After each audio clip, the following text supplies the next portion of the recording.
Lega.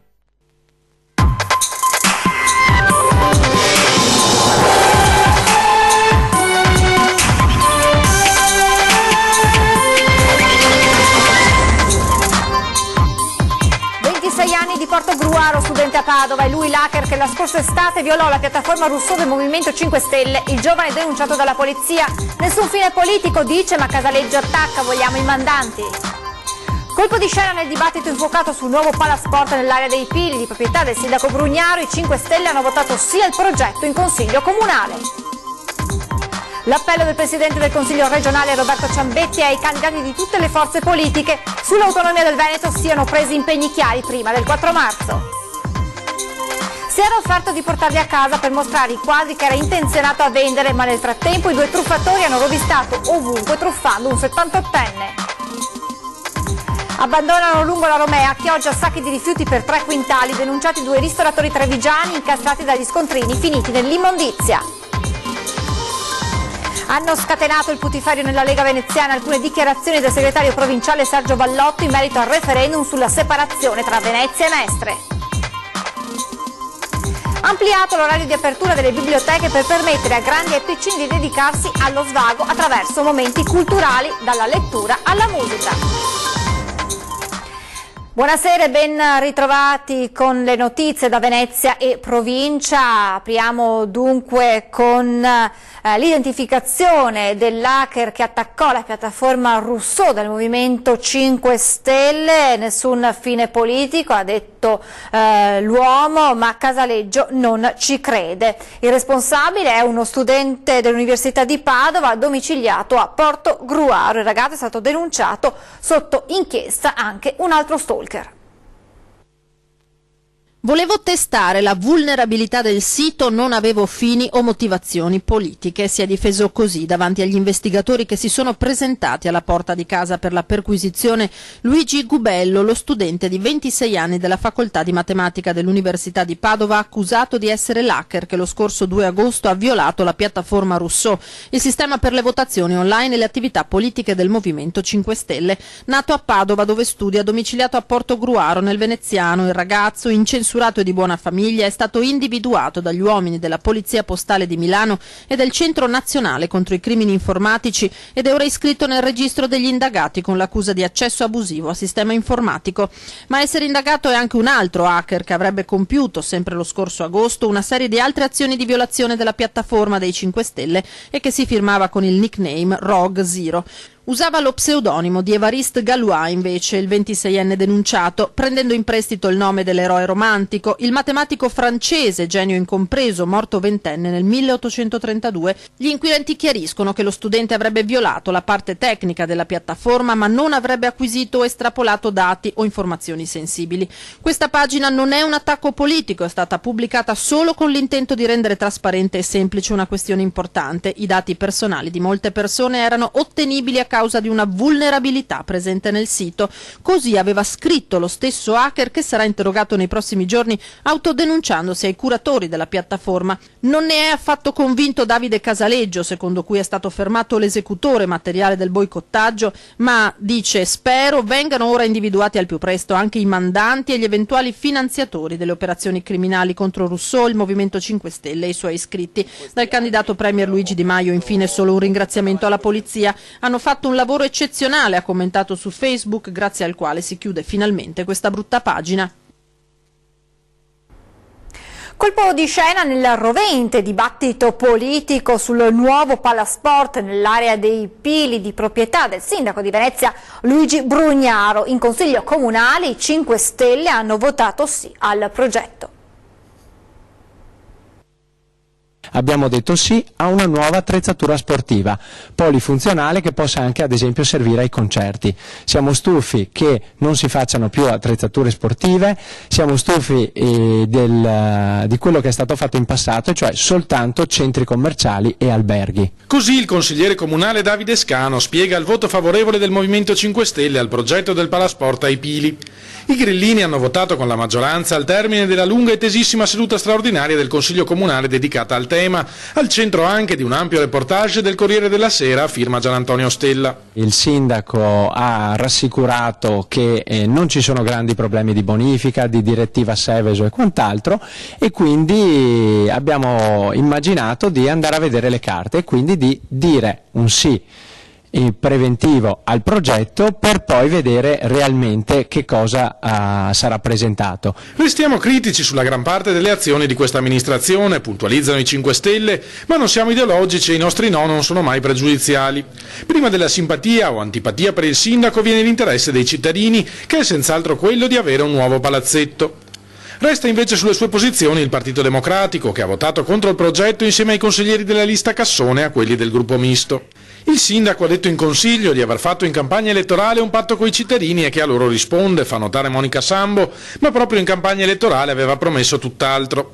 La consigliera PD ha diffuso in rete un video risalente al 2015, dopo aver tentato invano di riprodurlo nell'aula del Consiglio. 44 ettari di terra che sono stati venduti dallo Stato italiano, e io, perché non finissero in mano di qualche speculatore milanese o romano, li ho comprati e li ho gestiti e li gestirò quando avrò finito di fare il sindaco. Per quanto mi riguarda, in quei terreni, spiace per il lavoro, per le prospettive di occupazione, per gli investimenti, non farò nulla.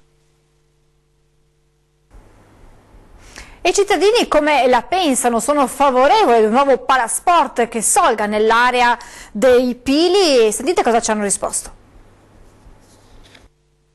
Secondo lei andrebbe fatto lì? Sì, esatto. Dove vuole il sindaco. È il luogo giusto? Per me va bene, anche perché Mestre acquisterebbe anche, non so, un po' più di notorietà, ci sarebbe più pubblico e poi insomma la squadra va bene, sarebbe giusto secondo me. Però comunque è una bella iniziativa, comunque è un qualcosa di nuovo a Mestre che comunque secondo me fa. Lo sport è una cosa che i giovani insomma li tiene impegnati e va benissimo. Io abito poco a Mestre, però secondo me il Pili andrebbe benissimo. Io sto col sindaco. Io sì, a me non dà fastidio. Non sono un tifoso, però forse farà contento qualcuno. Noi a Marghera magari sarà una causa di bonifico, faranno bonificare l'aria, meglio Marghera che altrove. Almeno diamo una possibilità ai giocatori di giocare in casa. Questo è l'interesse che si dovrebbe avere, costruire un palazzetto per il basket e uno stadio per il calcio. La Giunta Comunale di Venezia, che si è riunita oggi a Caffarsetti, ha approvato il piano triennale dei fabbisogni di personale e il piano delle stabilizzazioni. Si tratta di un piano che riguarderà complessivamente oltre 200 lavoratori. Per quanto riguarda le stabilizzazioni del personale già dipendente a tempo determinato, si procederà all'assunzione a tempo indeterminato di 37 persone a fronte dei posti previsti nelle precedenti programmazioni per il 2017 e non coperti. E continuiamo con la politica, perché sono ore cruciali per la trattativa tra governo e regione Veneto per l'autonomia. Facciamo allora il punto della situazione. Il 22 ottobre il 62,5% dei residenti in Veneto ha votato per avere maggiore autonomia, quindi chiunque deve appunto e vuole prendere i voti dei veneti deve dare risposte, deve dare un impegno rispetto a quanto avvenuto il 22 ottobre. Mi auguro e spero che sia una scelta trasversale di tutti i candidati che sono stati appunto messi nelle liste del Veneto, anche da chi è stato messo da fuori Veneto per prendere voti in Veneto. L'appello del Presidente del Consiglio regionale Roberto Ciambetti e ai candidati di tutte le forze politiche. Sull'autonomia del Veneto siano presi impegni chiari prima del 4 marzo. Nelle prossime ore si riunirà intanto a Palazzo Balbi la delegazione impegnata nelle trattative romane per analizzare la bozza di preintesa inviata dal governo alla regione. Un documento, sostiene Ciambetti, che andrà modificato in almeno 2 punti fondamentali. Il primo riguarda il criterio inaccettabile della spesa storica per finanziare le nuove competenze. I veneti si aspettano servizi adeguati a un Veneto del terzo millennio, non sicuramente appunto a cose che riguardano magari epoche passate, quindi deve essere chiaro appunto le risorse che vengono legate a certe competenze e deve essere chiaro che deve essere una compartecipazione a un gettito e non i soldi che arrivano di volta in volta decisi dallo Stato. Altro tema critico, quello delle nuove competenze alle regioni. Deve essere chiaro, scandisce il Presidente del Consiglio regionale, che quelle di cui si sta discutendo attualmente sono le prime 5 e non tutte quelle che verranno trasferite. Questo è un inizio, ma deve esserci anche un cronoprogramma per affrontare le altre competenze che mancano rispetto a quelle che abbiamo chiesto.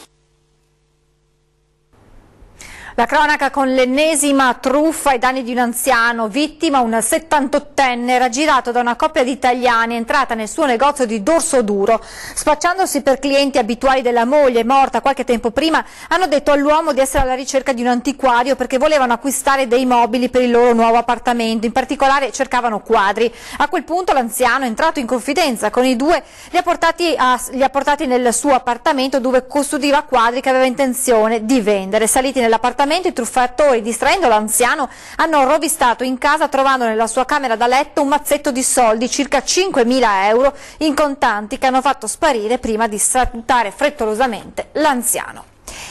Abbandono selvaggio di rifiuti a Chioggia lungo la Romea. I carabinieri hanno individuato i responsabili, si tratta di 2 ristoratori trevigiani.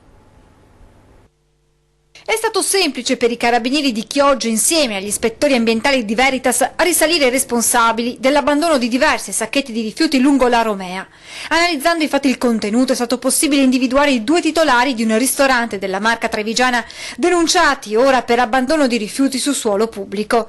I primi accertamenti eseguiti sui quasi 3 quintali di immondizie rinvenuti lungo il ponte translagunare di Chioggia avevano permesso di accertare che i sacchi appartenessero ad un'attività di ristorazione, vista la presenza all'interno di imballaggi di prodotti alimentari, bottiglie di plastica, lattine, cartoni svariati e avanzi di cibo. Ulteriori controlli hanno portato al recupero di numerosi bigliettini di comande simili tra loro, di scontrini fiscali e di riepilogo delle transazioni POS, quest'ultimi con l'intestazione del pubblico esercizio in questione. Anche le etichette ancora applicate agli imballaggi degli alimenti rinvenuti recavano come destinatario lo stesso ristorante. Mettendo insieme i vari elementi è stato possibile risalire ai 2 ristoratori ai quali verrà addebitato il costo dello smaltimento. Inoltre i carabinieri hanno inflitto ai responsabili 3 sanzioni amministrative per l'ammontare complessivo di 300 euro per le violazioni al regolamento comunale del servizio di igiene ambientale di Chioggia. Una vicenda dalla quale la FIPE di Treviso, l'associazione che riunisce i pubblici esercizi, prende le distanze, considerandolo un caso isolato. Da questi comportamenti noi ci dissociamo, nel senso che non sono diciamo assolutamente in linea con la nostra etica e modo di lavorare. Ogni atto che lede in generale l'ambiente, che non rispetta le buone regole, come dire, del vivere civile e soprattutto dell'etica d'impresa in questo caso, dal mio punto di vista va condannato. Vanno prese secondo me le distanze da questo atteggiamento, che non è sicuramente un atteggiamento consono alla categoria. Torniamo alla politica, perché hanno scatenato un putiferio all'interno della Lega veneziana alcune dichiarazioni del segretario provinciale Sergio Vallotto in merito al referendum per la separazione tra Venezia e Mestre. Noi abbiamo la consultazione popolare nel DNA, saremo sempre favorevoli ai referendum, ma la divisione di Venezia e Mestre è un tema difficile da affrontare con la dovuta cautela in un momento migliore. Non c'è alcuna fretta. La dichiarazione del segretario provinciale della Lega, Sergio Vallotto, ha suscitato più di un mugugno tra i militanti veneziani del Carroccio. Io credo sinceramente si sia fatto prendere un po' dalla candidatura che ha avuto a Roma, perché per quanto riguarda il referendum sulla separazione di Venezia e Mestre credo sia assolutamente una priorità per la Lega Nord. Era stato proprio Vallotto a chiedere l'aprile scorso la testa dell'assessore veneziano al commercio Francesca Davilla, rea di non aver rispettato la linea della Lega sul referendum. Il segretario provinciale pretendeva un'opposizione feroce sul tema al sindaco Luigi Brugnaro, ma ora che è candidato nel collegio di Venezia, sussurrano i maligni, i voti di Brugnaro gli farebbero comodo. Si trattava della presentazione dei candidati per la prossima tornata elettorale, di conseguenza forse avrà un attimino sbandato dalla linea della Lega. Elezioni o no, conclude Semenzato, predecessore di Vallotto alla segreteria veneziana del Carroccio, Brugnaro si è dimostrato un alleato inaffidabile. Continuo a vedere che il sindaco Brugnaro continua a non mantenere le promesse che aveva fatto in campagna elettorale, e ne abbiamo avuto secondo me una pessima dimostrazione anche in Consiglio Comunale di ieri, quando si è messo a piangere per l'area dei Pili, quando in campagna elettorale aveva detto che l'area dei Pili sarebbe rimasta così e non ci sarebbe stato alcun conflitto di interesse. Ci fermiamo adesso per qualche minuto di pubblicità, restate con noi, a tra poco.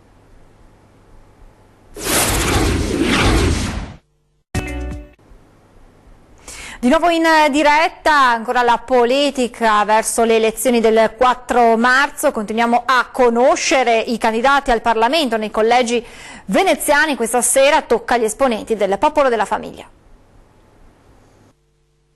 Dalla famiglia, come è sempre stato, parte tutto, perché la famiglia è il centro della società, non c'è un solo problema della società e che ogni amministratore politico dovrebbe valutare che non abbia una sua precisa rappresentazione a partire dalla famiglia.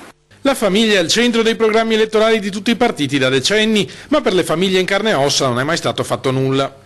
Da questa amara riflessione parte l'esperienza politica del Popolo della Famiglia, il movimento nato in seguito al Family Day del 2016, oggi presente in tutti i collegi con propri candidati al di fuori degli schieramenti politici tradizionali. Probabilmente in questa tornata elettorale i partiti sentono questa crescita, questa pressione e pensano bene di farne oggetto di campagna, ma si è visto, il Family Day è cosa di 2 anni fa, non è stato fatto assolutamente niente.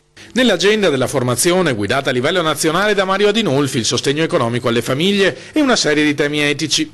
Nel programma l'abolizione delle recenti leggi su unioni civili e fine vita, alcune misure per ridurre il numero di aborti, il no alle adozioni gay e all'utero in affitto. Stiamo vivendo un periodo di, lo chiamiamo noi, cultura della morte, che parte dal disprezzo verso i bambini, verso la natalità, verso i bambini non nati, fino allo scarso valore che diamo all'anzianità, e stiamo già parlando di eutanasia. Sappiamo che a fine legislatura, in maniera direi indegna per essere un tema così delicato, è stato licenziato la legge sulle DAT.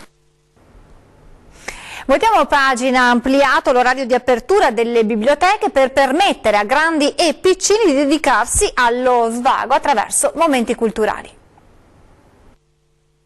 Chi legge da bambino legge anche poi da adulto, e su questo offrire dei luoghi accattivanti anche per le famiglie, anche per le mamme, è fondamentale, o per le nonne. Ecco perché nell'ambito del progetto comunale messo in campo 2 anni fa sono stati ampliati gli orari di apertura delle biblioteche. Grazie alla riorganizzazione che il Comune di Venezia ha operato 2 anni fa, ora le biblioteche sono sotto un'unica regia e questo consente al territorio e ai comuni di avere più risorse e più disponibilità di avere un quadro complessivo delle biblioteche. In questo ambito abbiamo aperto 2 nuove strutture, la Vez Junior, che sta avendo un successo straordinario a Mestre e Terraferma, con migliaia di bambini che ogni mese la frequentano, ma anche la Bettini Junior, quindi anche Venezia ha la sua biblioteca dedicata ai bambini, anche quella straordinaria, anche quella bellissima dal punto di vista estetico, ma anche di offerta di qualità. La biblioteca di Marghera ha una dotazione di 31.265 volumi in crescita, 144 postazioni studio, una mediateca con DVD per adulti e ragazzi e un'emeroteca con quotidiani e periodici. Al piano terra una sezione libri a grandi caratteri, audiolibri e libri tattili per la lettura agevolata per le persone anziane o ipovedenti. È anche presente una sezione locale che raccoglie documentari, film, libri e musica. Nell'ambito di questo rilancio dell'intero sistema, che sono 19 biblioteche, c'è anche Marghera e c'è anche San Tomà. Per entrambe abbiamo voluto ampliare delle mattine in più, in modo che il servizio sia sempre più esteso e sempre più capillare nel territorio, perché crediamo che San Tomà da un lato e la grande biblioteca di Marghera dall'altro possano avere una grande funzione civica e sociale, e su quello ci stiamo lavorando per offrire proposte, oltre che in qualche modo una sedia e un tavolo.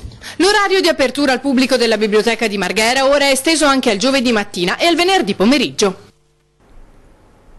Siamo allo sport, calcio è finito in un pareggio 0-0, il posticipo tra Unione Sportiva Triestina e AC Mestre, la cronaca della partita nel prossimo servizio. Un minuto di silenzio prima di iniziare la partita Triestina Mestre, osservato in memoria di Azeglio Vicini, storico CT della Nazionale, scomparso in settimana. Poi calcio d'inizio e un pareggio a reti inviolate che accontenta il Mestre ma allunga la crisi di risultati nella formazione di mister Sannino. Si è conclusa 0-0 la partita allo Stadio Rocco nel girone B della 24esima giornata di campionato di Serie C. Onorati i 100 anni dalle battaglie in Piazza d'Armi, lo striscione in curva, Furlani in stile centenario è il monito per la Triestina, che deve smuoversi. Non è stata una battaglia quella con il Mestre, ma una bella partita che l'Unione non è stata però capace di vincere, avvantaggiando i mestrini. E non è bastata nemmeno una condotta di gara grintosa dei padroni di casa, specie da parte dei centrocampisti, per avere ragione della squadra veneziana di terraferma, molto ben disposta in campo. Al 16esimo infatti il Mestre si fa vedere in grande forma. Vanno i tentativi di svoltare per la Triestina con l'inserimento delle nuove pedine appena acquistate e i rossolavardati permangono in una zona mediocre, mentre le potenzialità della rosa e la grande spinta del pubblico meriterebbero senza patemi zone d'alta classifica e dunque i play-off che sono ancora lì a portata, ma apparentemente sempre un gradino più in alto. E così, con un punto a testa, i padroni di casa salgono a quota 28, sempre dietro di un punto dal Mestre che a sua volta sale a quota 29.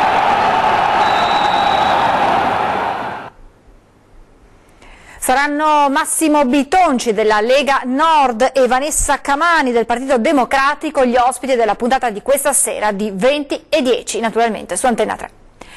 Con le notizie da Venezia e provincia è davvero tutto, vi lascio come di consueto le previsioni del tempo, io vi ringrazio per averci seguito e vi auguro una buona serata. Arrivederci.